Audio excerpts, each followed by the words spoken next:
Okay, hello everyone. We are back with the Just Live Project and another interview for you today. Today we have Holly. She's a big activist and she has a podcast.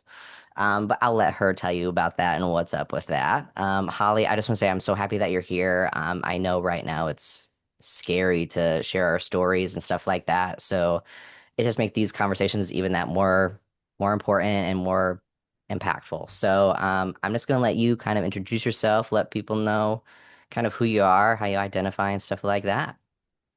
Yeah, well, thank you so much for having me. I am someone that in the face of these very trying times, I'm making it my mission to just be louder and louder and louder and louder.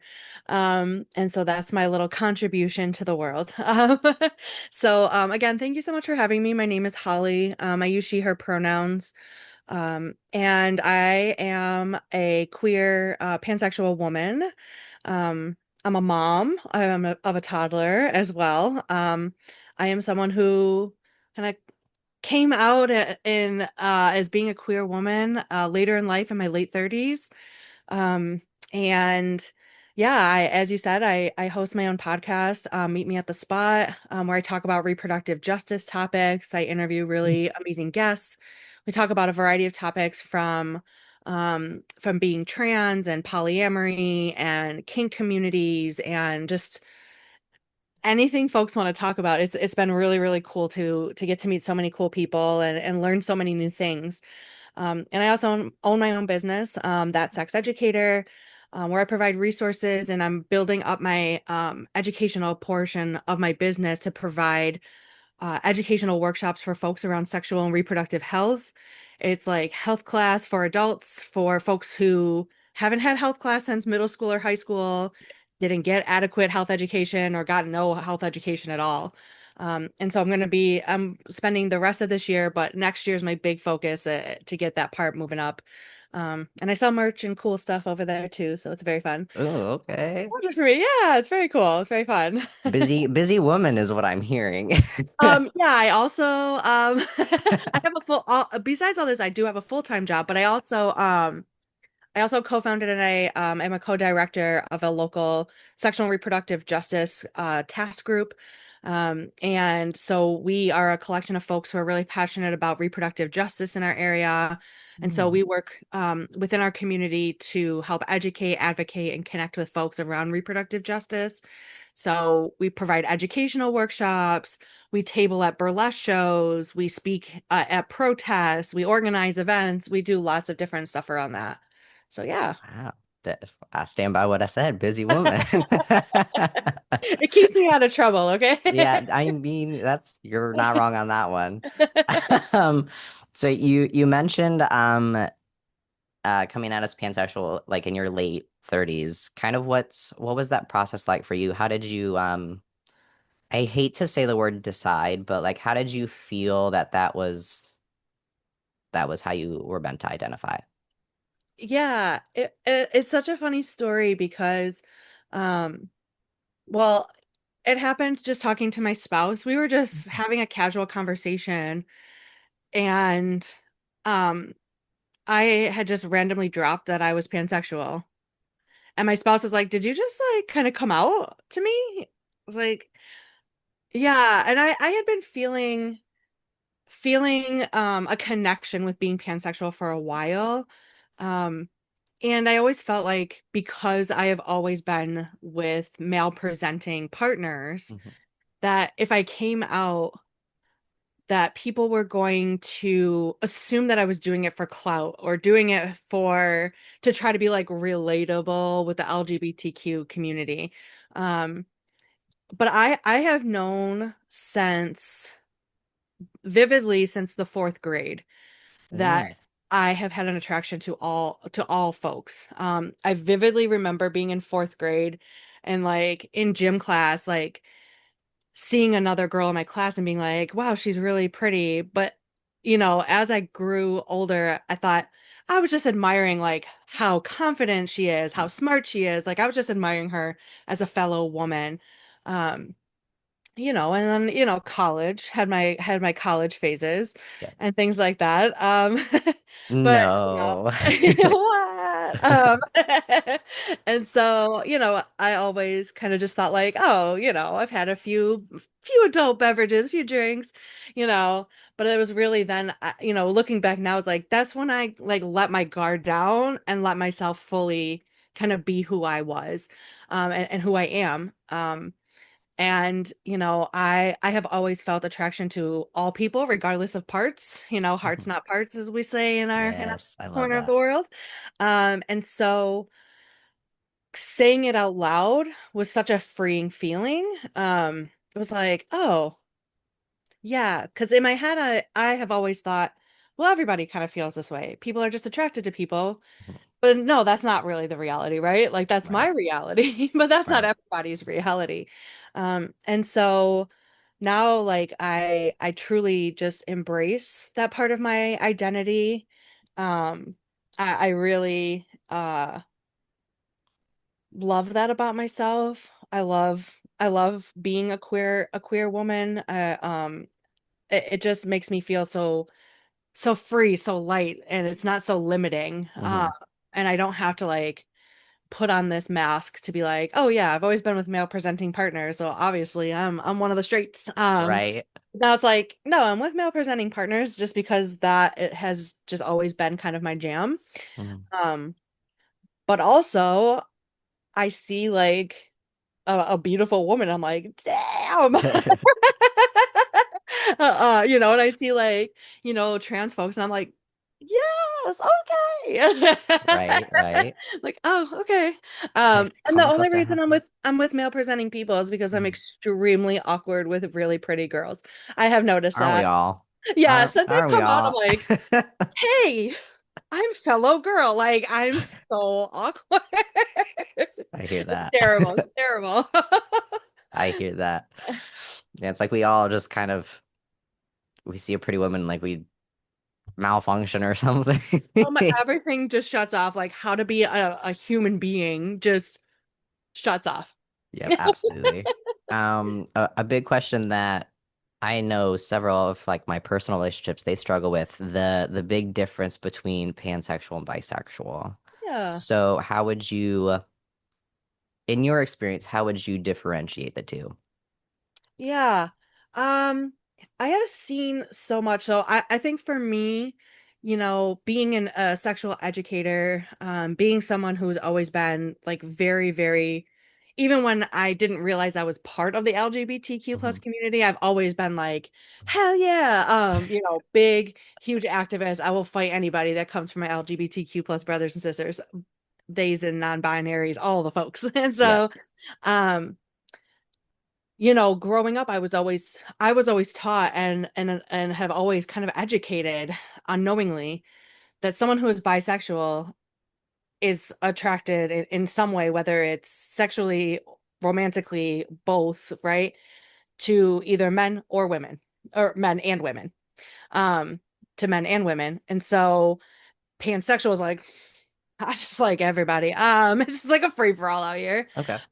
But as I've been really learning from so many folks and just following like so many different people on social media and learning a lot, is that this idea that people who are bisexual are attracted to both men and women is very limiting, and that's not necessarily everyone's definition of their own bisexuality. And so um I have really started to kind of like let go of like, what does it mean to be this and what does it mean to be that and how are they different and how are they, where are the overlaps? Hmm. It's like if you're bisexual and you're like, I'm bisexual and I'm attracted to all folks, great. That's your identity and that's how you're living Yep. your truth and how you're living your life. I'm pansexual and I believe this. And I'm always someone who's like, even if it doesn't fit like my preconceived idea of what it means to be bisexual or pansexual, it doesn't matter because I know what pansexual means to me and what my identity means for me. And if that's how your identity means for you, that's awesome. Like that's really Yep. great. I want you to live your best life. Um Yes, and absolutely. so yeah, it's been kind of a really, really cool learning process over the last few years. Kind of getting out of this like mindset of what I've been taught, and what I have always kind of thought to be true, and really learning from a lot of different folks within the community about what their definitions are for their own identity. Yeah, absolutely. The more I learn, the more I get set in my belief that everybody's journey is so unique. Like nobody's journey is the same.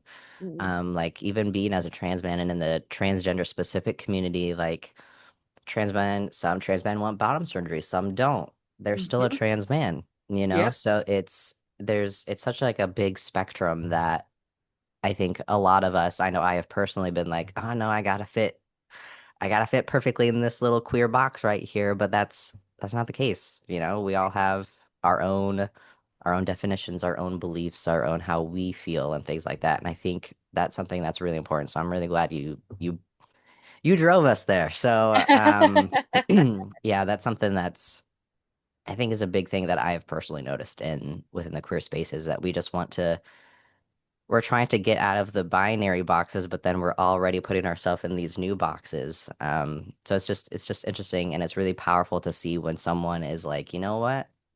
I don't want a box at all. Like I just want to be me, and I think that's really beautiful. So Yeah. yeah. You also mentioned that you're a mom. Hmm. So how does that kind of has that impacted your journey at all? Has your child asked questions or anything like that? How does being someone who is queer also play into being a parent as well? Yeah. So questions haven't come up as of yet. So my daughter's 4. Okay.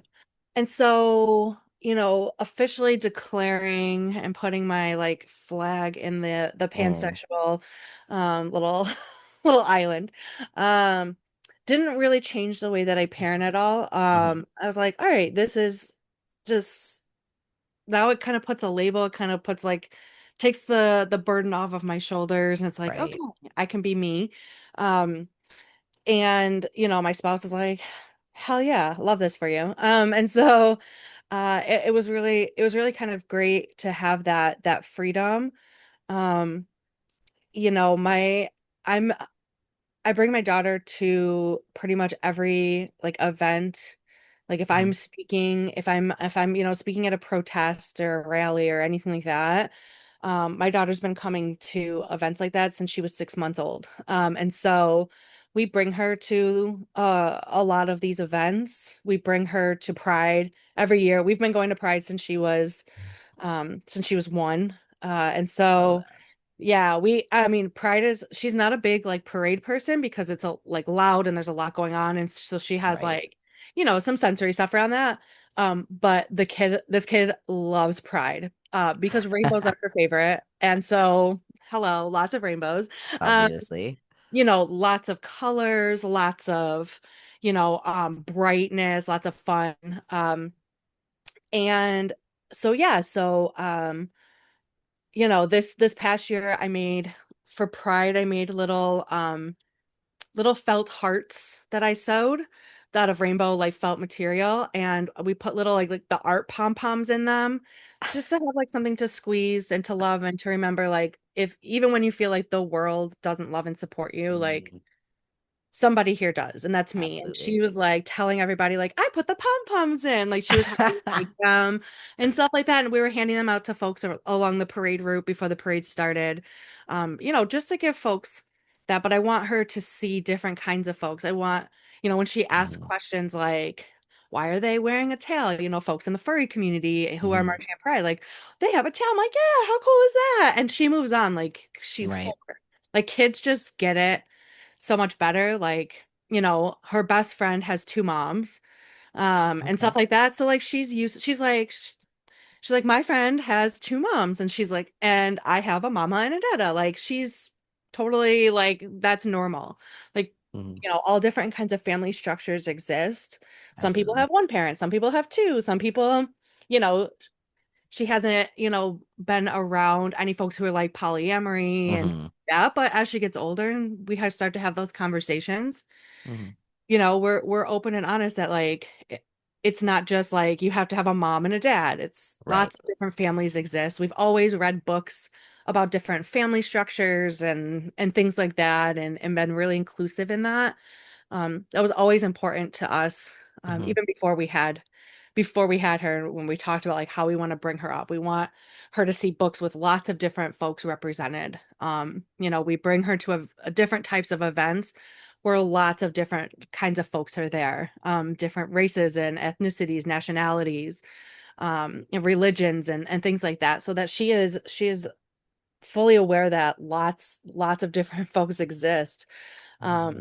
And I think that's one of the best ways we can really raise our kids in this world, because the more you know folks of different cultures, of different, sexualities and genders, the harder it is to hate those people. You know what I mean? Yes. Yep. Absolutely. Yeah. But I think a lot of hatred comes from fear of the unknown, Hmm. not I would agree. knowing not knowing anybody who looks this way, who behaves in this way, and there's this fear that's kind of instilled in you that they're the different or the othering of people. And so that's something that's always been really important to my spouse and I, that we do that. Yeah. Well, and I think it's also just as important that you mentioned having like that weight off your shoulders when you came out. So I can imagine that you're able to come into your partnership with your spouse and in your with your child now that you don't have to hide. Like you said, you don't have to have this mask on anymore. You can just be as you are, and then you just get to live authentically. And I would find it hard to believe that the children are not watching that. They're not Yeah. they don't know that they're registering it, but they're registering it. They're seeing it. Hmm. And so now as the kids are gonna grow up, they're still gonna get to have that. So um I like to the belief. I had a conversation with someone the other day, and they had a friend who initially was born female and then transitioned to male, and then they kind of lost touch. Hmm. And she was talking to me about like, how do I just go back to that relationship when I feel like I've lost this person, right? And I was like, I would argue that you're getting the true version of them. Like now your relationship gets to be deeper, it gets to be more authentic because now they don't have to pretend to be around you. They get to just Hmm. be with you. So I think that would also equally transition into, parents and relationships and siblings even and just the whole thing. The moment we are comfortable with us, like Hmm. with ourselves, all the other relationships will come into play. And then it's up to them at that point if they want to still, be in our lives, be in our relationship and stuff like that. Um, that was a little bit of a tangent on my end, sorry. No, yeah, don't apologize. No, you're absolutely right. And we're not living in a time where it's easy to do that. Um, Yes, absolutely. it's really scary to be your authentic self right now for a lot of people. Hmm. Um, and I always say, like, just because I'm comfortable with that, I put that I'm a queer woman in like my profiles, my very public profiles on social media and Right. stuff. I talk about it in public spaces. I recognize the privilege that I carry Hmm. as a white woman who is middle class. I understand the privilege that I have, and I understand the power that that privilege has, and the Yeah. power that I have and I hold in that. And so, um, I have told my spouse, and I tell everyone I meet, they're gonna have to kill me before they shut me up, before I ever shut up on my own. Yep. I'm going to keep being louder. I'm going to keep being more, um, because the world needs that right now. I agree. I think about like young LGBTQ plus kids, um, who are scared, who are really Hmm. scared right now. And I don't want them to grow up in a world where they have to hide who they are. I, that's not a world that I ever envisioned for any kid. Um, and just this project that you're doing alone, just having a space for people to share their experiences and to talk about it, um, is life-saving, Hmm. for so many kids and for so many young people and for grown adults who spent their whole life being afraid to be who they are. Like it's so huge. I mean, it's meeting the moment. It's Hmm. meeting the moment. Huge. Yeah, when I was thinking of the project, I was just the initial person that I had when I was younger, me. When I was growing up and I was trying to like figure out what was going on in my head, I had no resources. I had nobody to talk to. And then as I've gotten older with my journey, there's people having those conversations, but they're still so far and few between. So, and now, even now, especially with people trying to silence us, trying to pretend that we don't exist. Like, sorry to break it to you, bud, but we're gonna get a whole lot louder right now. So, yeah, like that's the whole purpose here is just to because my belief is you're allowed to be afraid. Like, I'm not saying you shouldn't be afraid. Like, there's definitely real fears out there. So if somebody is watching this and you are afraid, you're allowed to have that. You're allowed to have those feelings because it's a very real. Very real. However, the purpose of sharing our stories is to show you that you can be afraid and you can still live Hmm. and still have that happiness and still have that hope. And it is possible to do, and it can take as long as time as you want. Hmm. So that's the whole purpose. That's the whole idea, and that kind of leads into the next question I have for you is you're a very big advocate. You're a very big educator. You're also very loud, and I love that. Um, how would you? Let's say someone is afraid and they want to be an advocate, but they don't necessarily want to put their face out there. Yeah. How can we guide people who are afraid but still create a space for them to be advocates? How can they advocate kind of, I don't want to say quietly because I don't believe any advocation is quiet, but how can they advocate quietly? Yeah. One of the biggest questions that I get, when I do like advocacy work and activism work is what is like the best way to advocate or to be an activist? And my answer is always the way that works for you. There Mm, is no right way to be an activist. Um, put me on a megaphone. I'm a huge introvert. I should also tell people that. A lot of people think I'm like really? this. I know. A lot of people think I'm this huge extrovert. I used to be a teacher. I used to go into like Right. classrooms as a community sex educator, talk about birth control methods, be having my little like penis model waving around. But I'm actually a huge introvert, and these kinds of things like scare me, but I do them because Hmm. I think they're important. And I have a mindset. I go, I have to speak at a rally from this time to this time, and then I can go home and dissociate from the world, hide under my blanket, and just That's like awesome. decompress, right? And I'm lucky enough to have a partner that supports me in the work that I Hmm. do, shows up at the rallies or says like, I had several events in the past this past week, where I was out in the evening. I'm lucky I have a partner who, is competent to take care of her child and Right. that I can do these things and is like not like another night you're going to be gone, but it's like go do your thing. Right. Go do your thing. Like I support you, I love you, and I respect what you do. And so that's really helpful. But so I'm that kind of person, like give me a megaphone, I will Hmm. speak at a rally, I will lead us through. Um, but not everybody's that because I will say, as far as like something like calling my elected official, not for me. I'm an Hmm. elder millennial. I don't like to do phone calls.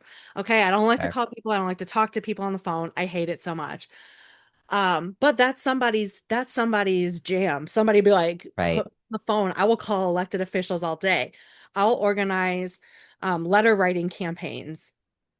There are people who are like, you'll never see me canvassing like and going door to door and getting people to like support an elected official or a candidate, supporting like Hmm. causes.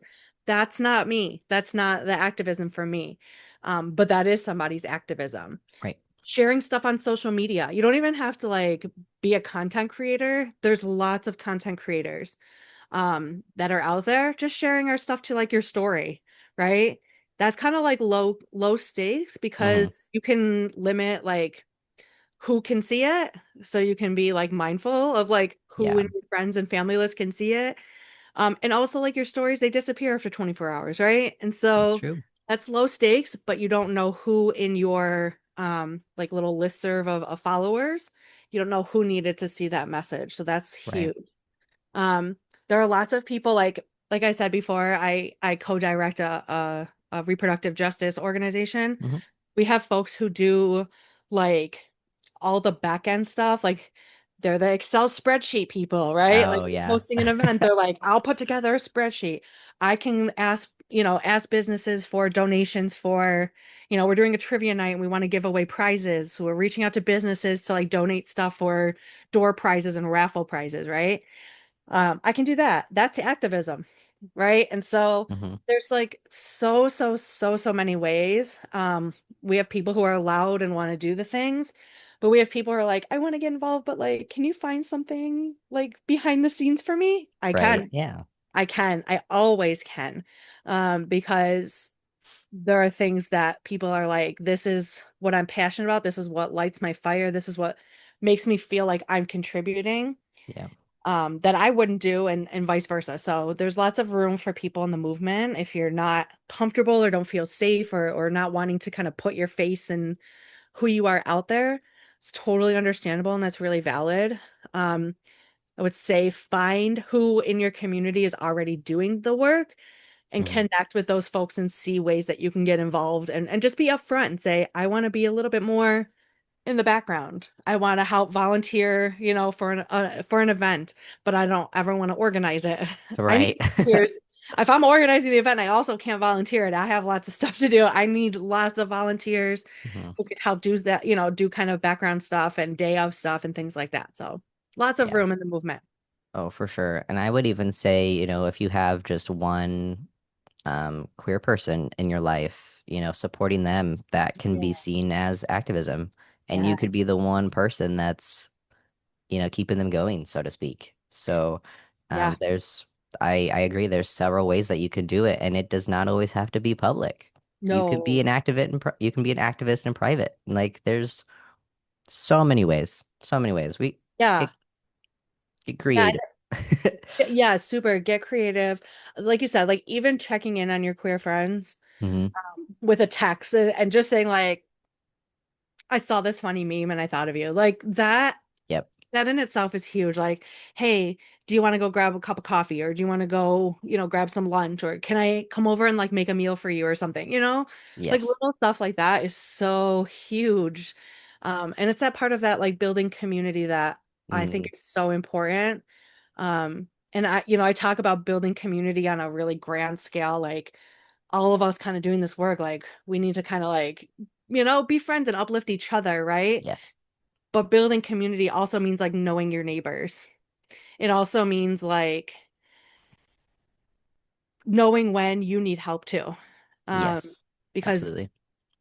just existing as an LGBTQ plus person in our current world and especially in the United States Hmm. is hard. Yes. And you need to recognize when you're getting burnt out, when you're getting tired, and you need to ask for support and for help. Yes, Yeah. absolutely. If you're going to support the queer community, that must also include yourself. Yes. Yes, please. Absolutely. Pretty pleased with cherries on top. And if you just need someone to say, I need someone to just check in on me and tell me like, babe, take a break. And just some people are like, I'm that person. I need permission to take a break. Mm, I need someone to say, girl, take a nap. yeah, my partner is that way. She's like, she'll keep going. I'm like, you gotta, how about we, even if it's just 20 minutes, like Yep. let's pump the brakes a little bit. Let's take a Yeah. step back. It's so hard. It's so hard, but it's necessary because you Yeah. can't, whatever, you can't pour from an empty cup. Yes. All of those things. So like you have to take care of you, Hmm. while you're taking care of others. Absolutely. And I believe you take care of others with your podcast. Yeah. Can you tell us a little bit about your podcast? What's up? What's going on in your podcast? Yeah. So I started Meet Me at the Spot back in February of 2023. So we'll be coming up on Mm, 3 years congratulations. shortly. Thank you. Um and I always like to tell people how I started with the podcast because it was kind of not by accident, but it just kind of fell into my lap. So I have ADHD, so I have like that ADHD inclination to just start a bunch of different things all the time. Mm-hmm. So so I've always wanted to start a podcast for a long time, but I never really like thought it mattered. Like I don't have a lot of followers on social media Right. of all of this. And so I was like, I don't have what it takes to do all that. And that's fine. Other people do that, so that's cool. So I kind of let that go for a little bit. But in 2020 with the pandemic and, everybody being stuck in the house, I started TikTok like everybody. Mm-hmm. And Gotta do so, it. and so, I was just making dumb videos on TikTok, and someone had said to me, you should use your TikTok for sexual health education during the pandemic. And I was like, that is genius. So I changed my name on TikTok to That Sex Educator. And I did a lot of videos around sexual and reproductive health topics, talked about different birth control methods and, the reproductive system and lots of different stuff. Um, for me, it became really difficult to make videos that the algorithm liked. I am an elder millennial on TikTok. Mm-hmm. The algorithm doesn't love me. Right. Um, I am not the person, I am not doing trendy dances and hitting all like the trendy like audio. I'm terrible at it. And I'm talking about sexual health. So the algorithm hates And me. you're queer, so Right. The algorithm another. is like, no, sweetie, not for Yep. you. And you know, so that combined with trying to fit in a lot of information, um, in a 3-minute video was Mm, becoming more and more difficult for me. And feeling the heaviness of everything going on. It was like I kept feeling all the time like I'm gonna make this video. I'm gonna be really funny. I'm gonna do this cute. I'm learning the cute dance moves. I'm gonna do it. right. Fun. And then like some big thing would happen. Mm, And as someone who is an empath, I feel these things very heavy. And for me, it's always excuse me. For me, it's always when these heavy things hit, it feels so stupid to make a little video about sexual health stuff. mm, It feels trivial to me and it feels disingenuous. And I'm like, I can't do it. And I kept feeling just so stuck in that. And then finally I was like, you know what? I think it's time to revisit that podcast conversation mm, again. Because with a podcast, you're not you're not limited, right? Like nope. that's so huge. And then I started kind of doing some research into, how to podcast. And How so do? yeah, and like checking the landscape, like what is already being talked about as far as like sexual health topics, what podcasts already exist. I'm like, oh man, there's a lot of people who talk about sexual health stuff. Um, and maybe like I'm too late to this game, and Mm, you know, I don't want to be just like another person. And I had to really sit back and think there's a lot of people talking about sexual health on podcasts, but there's nobody talking about sexual health from my perspective. correct. And so my voice is necessary to the movement. And so I was very intentional starting my podcast on February 1st, because February is Black History Month, and the reproductive justice framework was started by Black women back in the 90s. And Mm, so I was very intentional about that. Um, as a white woman um, in a movement that has been started and is led by Black women.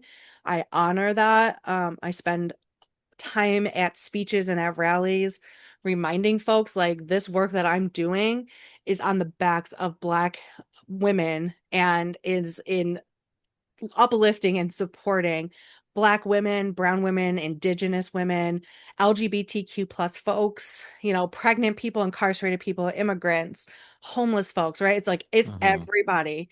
Like we're all in this movement together. And so so yeah, so I started my podcast. I was recording solo episodes and I was so nervous. I was like typing out my whole script and Mm-hmm. basically reading a script. And so don't listen to my earlier episodes, y'all. They're so cringy now.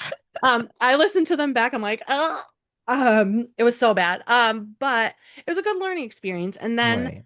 I was like, well, I want to start interviewing people, and I knew I want to interview one of my best friends, who's also the other co-director for our reproductive justice organization.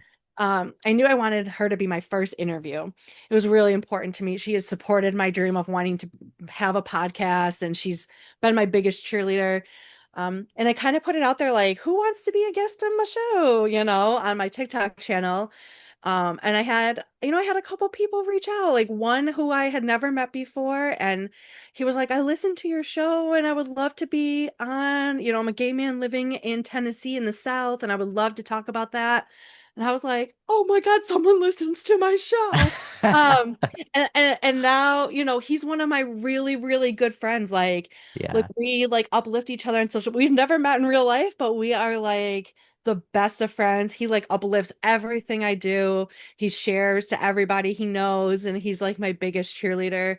Shout out to Mitchell. And so he's like just so so cool, and it was amazing. And then I really started to like the interviewing process, Mm, and stuff. So I started, interviewing more folks and getting out of my comfort zone, my social anxiety, and reaching out to people and being like, hey, I love the work that you do. Will you come on my podcast? And having people be like, oh my God, I would love to, was really amazing. And then one of my biggest, really coolest moments was my sister, who's younger than I am. She had reached out to me. She was like, I want to be a guest on your podcast. And she does not do anything related to sexual health. And I was like, whoa. you do? And I was like, "Ah." Now, if you think I'm like introverted, she's like introverted. And I was like, okay, what do you want to talk about? She's like, I'm not going to tell you ahead of time. I want to, I want it to be a surprise on the show. Okay, that does not bode well for my anxiety. Right. And I was like, okay, can you give me an idea of like a title so that way I kind of know? She's like, if I tell you a title, you're gonna know what it's about, and I'm not telling you. And that was the episode where my sister shared for the first time her abortion story. She Whoa. had never told any of us that she had gotten an abortion. Um, and yeah, of all the Whoa. things running in my mind that it could have been about, I'm like, she's going to talk about having a sister who works in this space, and like Right. growing up with a sister who has always talked about sexual health and been open about talking about this stuff. I was like, wait, what? That would Repeat never. that. No, yeah, I'm like, what? I was not in any way prepared for that conversation, but I thought it was so brave. It was so brave of her to do Hmm. that. Um and she would have maybe never told us that story if I hadn't started my podcast. I'm sorry, I'm gonna get teary. You're allowed. Not to cry. And so I think about that so much when I think about like, you know, I never thought I'd get rich on having a podcast or make any money at all. But gosh, sometimes it feels like I'm speaking into the void, and I'm not, Hmm. but I am. I'm creating a space where people can share their stories. I'm creating a space where people can hear from other people about their lived experience. And that keeps me going every day. That keeps me going with this podcast. It keeps me excited about my podcast. Um, and yeah, like I keep saying, they're never going to be able to shut me up, man. Like Mm-mm. I Mm-mm. I have a list of like probably like 50 people, because I'm getting ready to start interviewing folks for season 4. So I'm like, okay, Ooh. I have the longest list of people I'm going to reach out to, and I'm like, season 4 is about to be wild. So Awesome. yeah, it's really been a great experience getting out of my comfort zone, and reaching out to people and being okay with no response, being okay with people saying, no, I'm not interested at this time. That's Hmm. okay. Yep. That's not a reflection of me. That's like they just Nope. don't think it's a good fit, or there's some people who are really shy. They just don't want to be on a podcast, and that's okay too, Yep. right? Like I don't take it personally. I just move on to the next person, and keep supporting the work that they do, right? Like I keep Hmm. loving their work. So, yeah. Yeah. And I mean, you said weren't you didn't get rich from it, but I would argue that you did. You got rich in friendship, rich in, the people that you're serving, you got rich in a different way. I love that. I am Yeah. gonna hold on to that because that really is so so true. That's true. Yeah. There's wealth means different things for different people, and Yeah. instantly we want to assign that with money, and that's not always the case. I think it was Will Ferrell that said it, that I wish I could give everybody $1 million so they could see that that's not going to make them happy. Yeah. So I mean, maybe. I would love to test it, don't get me wrong. I was like, listen, you I'll can go ahead. right, like you want to put that theory to work? Like, here's my number. But I mean, I would argue that the wealth that you're gaining is far beyond what a bank account could ever do, and the Yeah, people that you're serving. And I yeah. think they would probably agree. So little bit of a perspective shift for you. Oh, thanks. You're welcome. Um, a question that I had while you were speaking that came to my mind was, I feel like with sex education, there's so many things and so many ways that people can interpret something. Mhm. So with queer people in mind, is there like a big common misconception maybe within sex education that you see or that you're learning about, or kind of that in that regard? Yeah. Um, a couple things come to mind immediately. I think our traditional idea of, sexual health education has historically and even currently, and unfortunately in a lot of places, definitely now, has been very exclusionary to LGBTQ plus folks. I will admit, when I was teaching health to middle schoolers and high schoolers as a health teacher, um, my my teaching and my education was very limiting Mm, because in college, like learning how to be a health teacher, we didn't really learn about how to talk about like birth control methods and be inclusive of LGBTQ plus folks. We didn't learn about talking about different types of different types of relationships. Yes, like you have straight, you have right. queer, you have bisexual, the end. And so now we know, like, that's yes, there's those three. And Yes, but um yeah, yeah, well, let me tell you. And so a lot of these things I've kind of had to just learn as I go. Um and I try not to sit and go, "Oh my gosh, I did such a huge disservice to so many kids when I was a teacher." But that was what I was taught. That was like the curriculum that I had and the tools that I had. Um, and I'm a human being who grows. yes, completely. So I look back and I go, "Damn, yeah, a lot of missed opportunities and a lot of room now to kind of fix that." Hmm. Um, and so that's why the work that I do becomes so important to me as an educator, as someone who works to help develop like curriculums for folks. And um I have worked with organizations to like fix their intake forms, for example, and to make them Okay, more LGBTQ plus inclusive, right? love um that. they're like, how do I do the language stuff here so that I am not potentially like leaving out folks. Like I've worked with medical offices and stuff like that to help them with their forms, and it's real easy shifts. It's easy for me, I should say, shifts. Hmm. And when I explain some things to folks, they're like, "Oh." Ding, ding, ding. And I'm like, for me, I'm somebody's like, "Please stop putting other." I hate the option. Oh, yeah. It just has always really bothered me. I'm like, if nothing else, just a line where people can just fill in Hmm.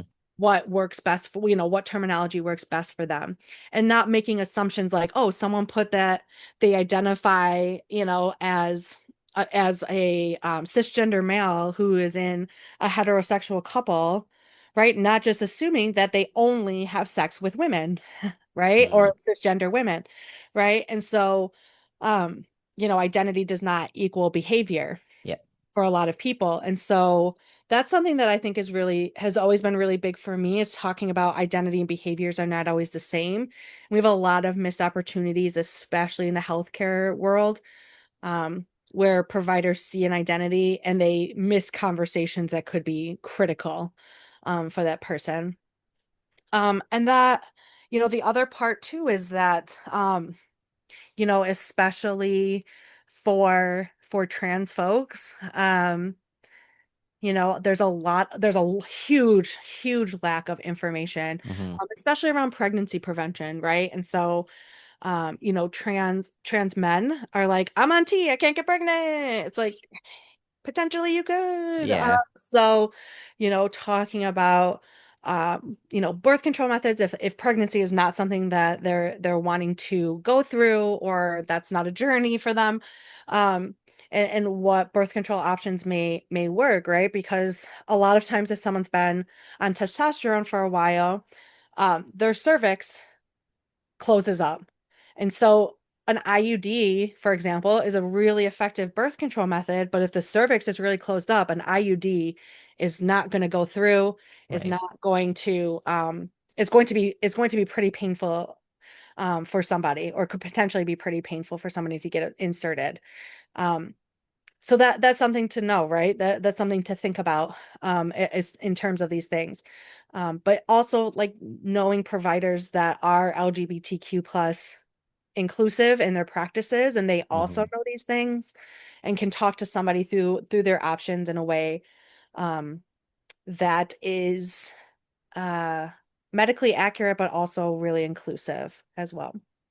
Yeah, absolutely. And I think, um, you mentioned how for a brief period of time you felt like you were failing the middle schoolers that you had initially taught and everything. And I think it's important to remember that educators can also still get education. Like Hmm. what they learn is not always final. Like they're also still learning because, like you said, I am human. Like you're allowed to also grow and educate yourself. So I'm happy to hear that you came to that conclusion and allowed to give yourself grace in the sense that, okay, I didn't know then, but Hmm. now I can learn and know for the future. Like Yeah. that's, I mean, I've been doing sex education in a variety of different ways for over 17 years, mm, and I do not consider myself the end all be all person. right. I never am saying like, I know everything, because I don't. That's why I have a podcast with cool guests, because, like, I know a lot of things, but like the Mm, kink community, I'm not part of the kink community. I know of the kink community. I can tell you little bits by the lots of really cool accounts that I follow. right. There are so many people who can speak to the kink community because they're a part of it. They're a huge Yes. part of it. And so that's why this podcast for me has been so important, and building that, because I can't speak to it. I mean, I could, but I would do a huge injustice. But I have amazing humans in my life that I call friends now, who can speak to it, and I can go to them if I need to learn something, or if someone comes to me and Yes. asks me questions. I know who I can point them to. I hate when people say you're an expert. It's like, I I'm hate not, that term, because it feels like I'm an expert, like I know everything about everything and I don't have room to learn and grow. I'm a forever student in this life. yes. So I'm forever learning new things. And that's how I will always be till the day I die. I'm gonna always Yeah. learn new stuff. I mean, I think that also ties into the community concept, right? Like Hmm. know your neighbor, like know your neighbor can know something more than you, and then vice versa. Like we all don't have to know everything about everything. Mm-mm. Like we can learn from each other, and I think that's huge in the queer community specifically because, like I said at the very beginning, is everybody's journey is so different. Like nobody, like yeah, there can be parallels and stuff like that, but my journey is the different than your journey. Your journey is different than somebody else's journey. Like it's all about learning. It's all about growing in forward movement, not Hmm. backward movement. Yes, yes, Yeah. absolutely. So, I think that's big. Um, through your education, has there ever been a time where um I don't want to word my question here.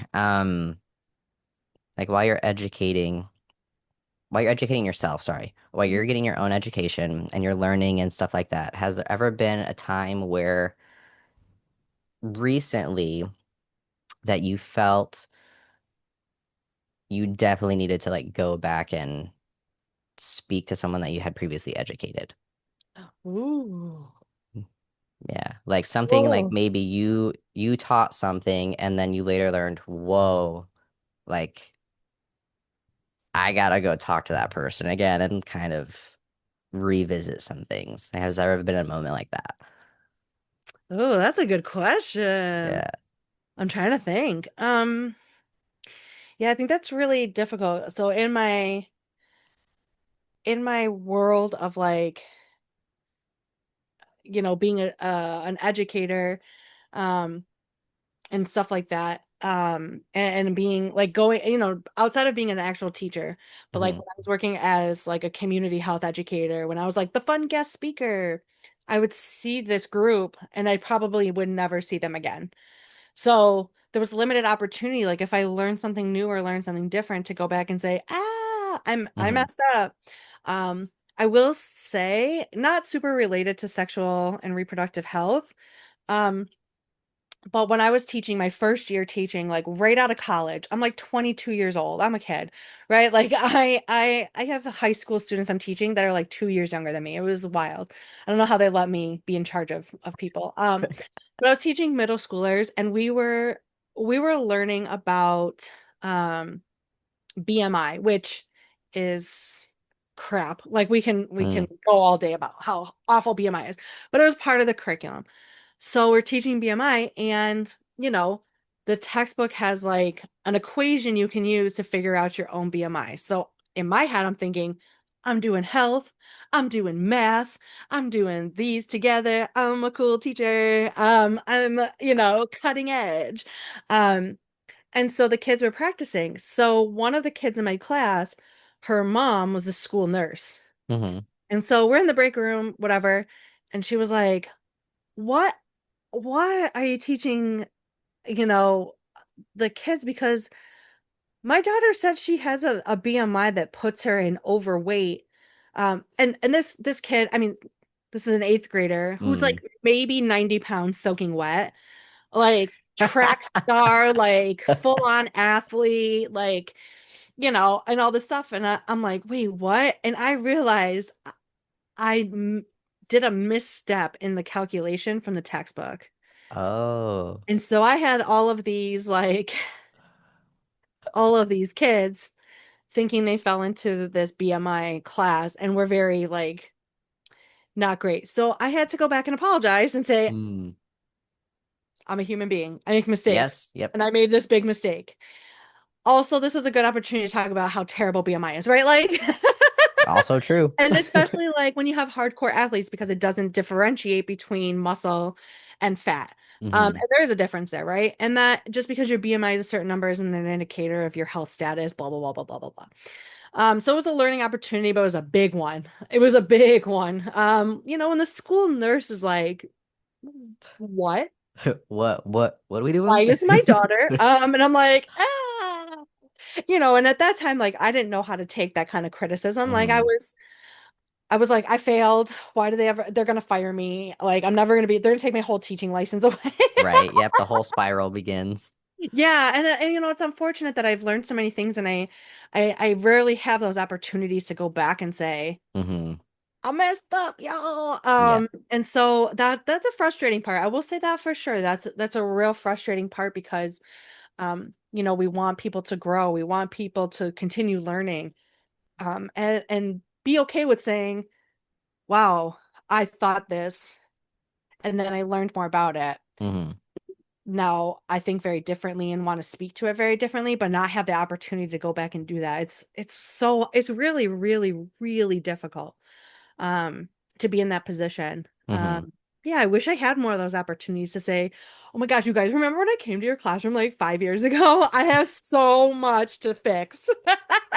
Right. Well, I mean, there's a beautiful opportunity now, though, that now that you have this podcast and you have this platform, like let's say you said something in the beginning 3 years ago, you can now Yeah. go back and revisit, be like, hey, in episode da da da, I said this, where actually new information has come about, and you can kind of revisit that in that way. So there's, I believe there's always ways to correct. I don't want to use the correct word, but that's the only word I can think of right now, in the sense of everything can be adjusted, everything can be fixed, so to speak. Mhm. That's kind of, it's scary about the internet, but it's also good about the internet because if the previous video is out there and the words are out there, you can still go back and be like, hey, I know I said this, taking Mhm. accountability of it. We're gonna reword what I said. Yeah. So there's that beauty of it. But I think those are all the questions that I had in my brain. So I like to end on a fun question because being queer is, yes, it's scary and vulnerable and stuff like that, but guess what? It's also fun.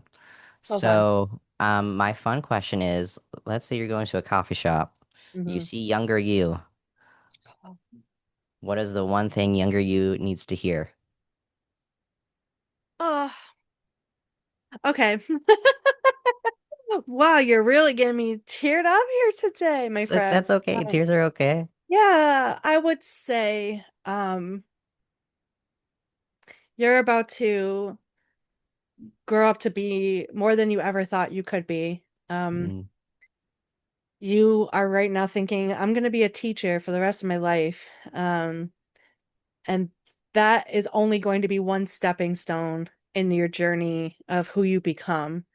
mm, Um, but you are really going to be an inspiration to people. You are going to be a role model for folks.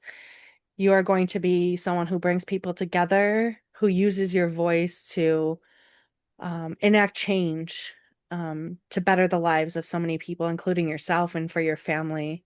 You're going to do all of that while existing in a shit-tastic world, where things are really scary for so many people, including yourself some days. And you're going to raise a badass kid who's going to see you in these moments and hopefully be really proud of you.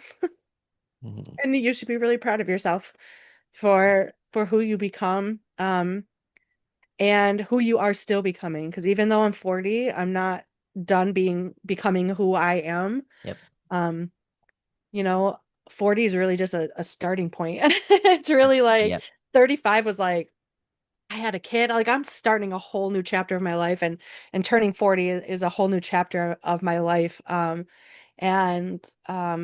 and you're going to just meet so many amazing human beings in your life who are some are gonna come and go, and some are gonna stay for a really long time and possibly Mm, forever.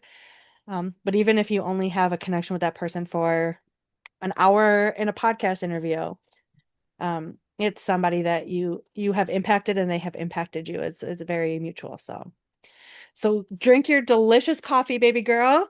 Um, and have all the food you can, while your metabolism is still super super high, and enjoy all of that yumminess, um and go out into the world, and you're gonna do big things, and you're gonna look back and be really proud of yourself. Love that. That was Yeah. good. Thank Love you. that. That was a great question. I envisioned in my head when you said that, I really envisioned like little baby Holly, like myself in like middle school or high school. I'm like, oh, that baby. She Hmm. has no idea.